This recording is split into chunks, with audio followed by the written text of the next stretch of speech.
We'll start with Tim Foxley. Mr. Foxley, you have the floor. Thanks, Junaid. Thanks, Frank. Thank you, EFSAS, for having me here, and thank you for the United Nations for providing this forum to have a discussion. Just to build on what Junaid said about myself, I think it's important that we know who you're dealing with, who you're listening to. I was a political military analyst for the British government for 20 or so years. I've been studying Afghanistan as part of that process since 2001. I've also worked briefly in the Foreign Office, British Foreign Office. I spent 4 years at SIPRI, the Stockholm Research Institute. But for the last 10 years, I'm a freelance political military analyst. And most of the work focuses on Afghanistan, and most of the work on Afghanistan that I do works in support of Afghan asylum seekers that are trying to get out of Afghanistan. And just to be absolutely clear, I don't work for any government, I don't work for any other organisation, for any NGO, for any think tank. This is just me talking for myself based on my own understanding and experiences. Now, I've been given three big subjects to talk about. They are interrelated, but they're complex issues. We don't have a lot of time, so I apologise if I start generalising and speaking quite quickly. there's a lot of material to get through. I'm going to talk about the humanitarian human rights situation in Afghanistan. I'm going to talk a little bit about China's role in Afghanistan and what that might develop into. And I'm going to consider some of the environmental challenges that Afghanistan faces. I'm going to give you a quick overview of what I see the situation in Afghanistan at the moment. But one of the striking features, given the Taliban's takeover of power, is that we no longer have such a clear, visible picture of what's going on, just in terms of media outlets and social media and journalists being able to freely operate. There's a more limited international community presence in the country. NGOs are more limited and they're restricted in where they can go and what they can do. And journalists, particularly Afghan journalists, are being actively targeted, attacked, beaten, detained, and some of them are killed or disappeared. So it's an extremely difficult information environment. So that's just the caveat as I do talk through the situation. Try and bear in mind that it's quite a difficult information environment in the country. So what I'm going to leave you with is a lot of questions. That's my aim, but regrettably, I don't have many of the answers. So the Taliban control Afghanistan. They control all the 34 provinces. But the security situation is still pretty fluid. It's very unstable and it's very violent. There are armed opposition groups aiming at the Taliban, in particular Islamic State, but also more kind of local groups, the NRF, the National Resistance Front as well. So these are both militarily active and capable. I don't see them having the capacity to overturn the Taliban anytime soon, but by which I mean years, but they are still very active forces to be considered.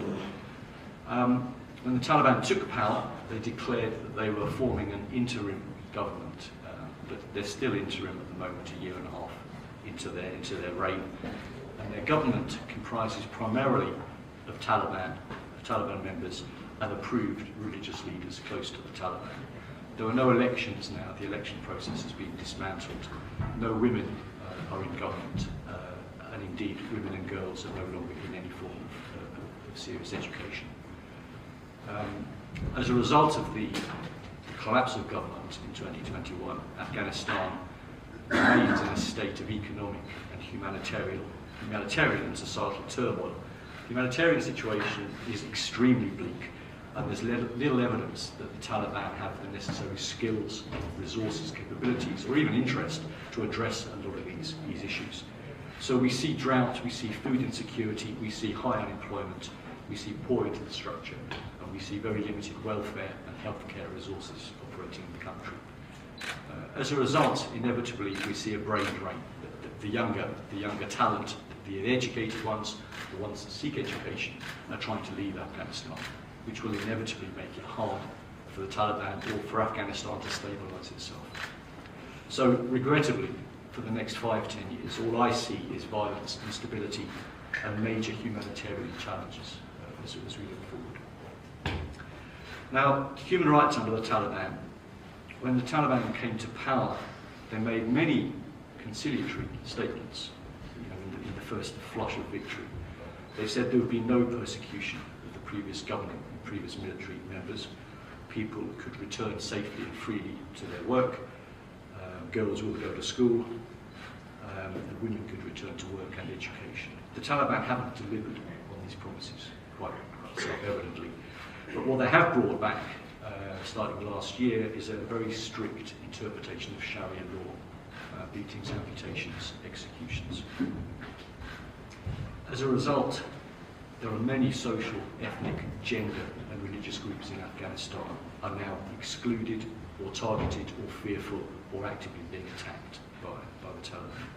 And in December last year, we saw that girls and women had been banned from receiving education. And again, my point about the problem of getting information out of Afghanistan at the moment, but what you do see an undercurrent of reports about women committing suicide, killings, unarmed, unidentified gunmen executing people, bodies turning up, unaccounted for rapes, sexual assaults. So there's a whole undercurrent of unpleasantness that perhaps doesn't get the reporting that it needs, and certainly doesn't get the investigation that it needs. But that's one of the features of this very unstable situation.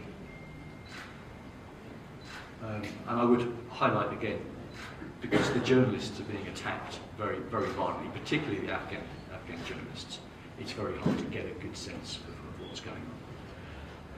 So, in terms of international relations, the neighbouring countries, and China in particular, Afghanistan's development and security is always going to depend on the activities, good or bad, of its neighbours. And what the neighbours have shown over the decades, over the centuries, is a fairly uncoordinated mix of assistance, self-interest, and outright interference. Now the Americans, perhaps a large part of the Western interest, has moved away, looking at Ukraine and such like. I think China, Iran, Russia and Pakistan are going to continue to play a growing role in Afghanistan's immediate future. Now of course, China's strategic interests in Asia, Central Asia, go way beyond Afghanistan. And if you look at the BRI, the Belt Road Initiative maps, they're going northwest around the top of Afghanistan, they're going southwest down the Gwadar around Pakistan. There aren't many BRI maps that show Afghanistan featuring very significantly. China entered, when the Taliban took over, China returned to a cautious alliance with the Taliban. And the Taliban are calling the Chinese their main partner. We don't really know how that's going to play out. But China is certainly not in Afghanistan for the benefit of Afghans. They see the raw economic potential, arguably $1 trillion, $3 trillion of mineral assets and resources under the ground in Afghanistan. And also they fear Islamic militants in China and in the surrounding area causing instability. But above all, China isn't going to trouble itself with the Taliban's poor record of human rights, because they don't have a particularly good record themselves. The Chinese National Petrol Company and the Taliban signed a contract in January to extract oil from the Amu Darya basin of northern Afghanistan, essentially. Something like $500 million over the next 3 years. But China has been attempting to invest in Afghanistan over several decades without a particularly good record. This has been uncovered in the Afghan government, I think the Ghani government, the Karzai government, and in Pakistan as well. When you dig into the detail of Chinese contracts, there's a lot of contract rigging, corruption, giving subcontracts to Chinese companies. So they found a lot of evidence of malpractice. And the Chinese have walked away, basically, from the INAC copper mine contract and also their previous exploration in northern Afghanistan. So the Taliban are certainly not fools. They're not going to be they're not going to be easily tricked. They've already made it clear that if China defaults on its contract, the contract will be terminated quickly. So my sense is that we're not going to see any major developments. We may see announcement statements, money being bandied around, but I think both the Taliban and the Chinese are going to play this very carefully. Ultimately, Afghanistan is going to remain an extremely volatile place to operate. And I think, although China has managed to keep away from perhaps a lot of the security problems, I think they benefited from having the Americans there chasing the militants. Now that sort of umbrella isn't there. So I think the Chinese are going to experience the same problems that anyone else had operating in Afghanistan, based on the history of the area, the cultural issues, the terrain, and the conflict that we've seen for 4 decades. And China itself doesn't have a good track record in its own country of treating Muslims particularly well. So we've already seen Islamic State attack Chinese workers in Kabul in December. And I think this is an ideal situation for Islamic State to target the Indians, Pakistanis, Chinese, to keep the Taliban off balance and keep the Taliban isolated. So if anyone turns up with investment, it automatically becomes an interesting target for Islamic State to address. So clearly China has a strong interest in Afghanistan, particularly on resources extraction, but with many major construction and extraction projects, they come with consequences. And there are reasons to be concerned in Afghanistan in particular. I'll quote very briefly from a Yale report from November last year that said that China's policies through the BRI have overwhelmingly adverse effects on the environment. And there's another quick one-liner from the Public Health Journal in April last year. China's construction activities will increase heat, air pollution, noise pollution, water pollution, deforestation, disruption of traditional agriculture, and exposure to natural disasters. So, I mean, I'm sure you'll all understand, Afghanistan, after all it's been through in the last 4 decades, is exceptionally vulnerable to environmental challenges. I know the UN has done a lot of work on this already. And just to briefly quote, I'm sorry, I'm going to give another list just to get this through. But the UN have highlighted the challenges in Afghanistan: deforestation, uncontrolled urbanisation, waste disposal, air and water pollution, depletion of groundwater, a poor mining footprint, limited renewable energy, droughts, floods, landslides, earthquakes, insecurity, poor infrastructure, and the other impacts of climate change. So this is an exceptionally fragile environment. The Taliban either lack the interest, or they lack the skills, or the awareness, or the resources to tackle environmental issues to any significant degree. We should remember that 80% or so of the population depend on agriculture. So if you make small negative changes, it can have a massive impact on the people. The example of INAC that I mentioned earlier, the copper mine in Logar province, potentially $50 billion worth of copper deposits. When the Chinese looked at this before, and they didn't have any success, but there were major issues. There were archaeological remains going back to the 5th century. The preliminary work displaced hundreds of people from the region.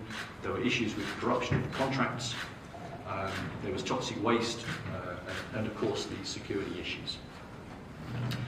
In autumn last year, the Chinese returned to their discussions on INAC with the Taliban. They seem to be going back to INAC, so we have to be aware of the potential for these sort of environmental challenges. And in November last year, the Taliban and the Chinese were also discussing lithium deposits and exploration as well. Very brief conclusion, the Taliban has set up a very oppressive regime. It's a volatile security situation. Human rights are being crushed in a range of different ways in Afghanistan, and I see no sign of any improvement soon. The physical and human environment will be extremely fragile. But if the Taliban get investments from countries that have poor human rights records, they may decide that they can forgo international recognition. If they're getting money coming in, maybe they don't need to worry about a seat at the United Nations or such sort of recognition. China wants investment, better security, humanitarian issues and human rights issues are not priorities for either the Chinese or the Taliban. I'm going to stop there. Hopefully that's my time. Thank you. Thank you, Mr. Foxley. It's also a great pleasure, just when you started your presentation on Afghanistan, to have the ambassador for Afghanistan, His Excellency Mr. Andisha, with us. I'm sure he will make some comments afterwards.